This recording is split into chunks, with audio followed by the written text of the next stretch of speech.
কেমন আছেন সবাই? আশা করি সকলে ভালো আছেন, সুস্থ আছেন। আমরাও সবাই ভালো আছি। আজ শুক্রবার আর এখন বাজে প্রায় 8:30 মতো। আর আমার বাসি কাজকর্ম হয়ে গেছে, ঠাকুরকে জল দেওয়া হয়ে গেছে, স্নান টান করে ঠাকুরকে জল টল দিয়ে চলে এসেছি একটু জলখাবার বানাতে। আর আজকে জলখাবার বানাবো একটু চাউমিন।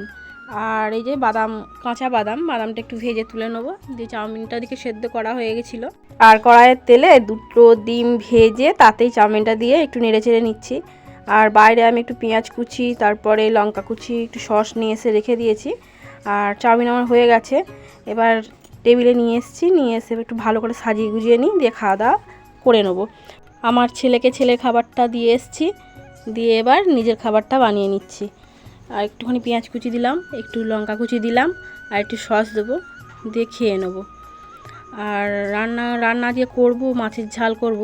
আর মাছটা আমার কাটা হয়ে গেছে, মাছ কাটা হয়ে গেছে, নুন হলুদ মাখানো হয়ে গেছে। শুধু দুটো খাওয়া দাওয়া করে নিই, দিয়ে এবার রান্নাঘরে আবার ঢুকবো। তো এই যে আমার রান্নার আজকে মেনু, ডাঁটা দিয়ে, আলু দিয়ে, একটু বেগুন দিয়ে তরকারি করেছিলাম পাতলা ঝোলের মতো, আর মাছের ঝাল, আর পেঁয়াজি করেছিলাম। তো পেঁয়াজি আর 3টে রয়েছে, কয়েকটা করেছিলাম খাওয়া হয়ে গেছে, আর 3টে রয়েছে, সেটা আমার ছেলে খাবে। আমাদের খাওয়া দাওয়া হয়ে গেছে।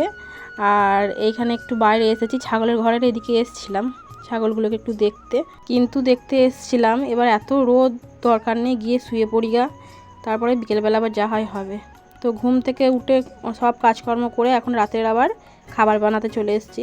আমি পেঁয়াজ ভেজে নিচ্ছি, আর এই পেঁয়াজটা দিয়ে আলু ভাতে মাখবো, তাই তো আমি পেঁয়াজগুলো ভাজি, একটু আলু ভাতে মেখে আমরা খাওয়া দাওয়া করি। আর আপনারা সবাই ভালো থাকবেন, সুস্থ থাকবেন। কাল দেখা হবে নতুন একটি ব্লগে।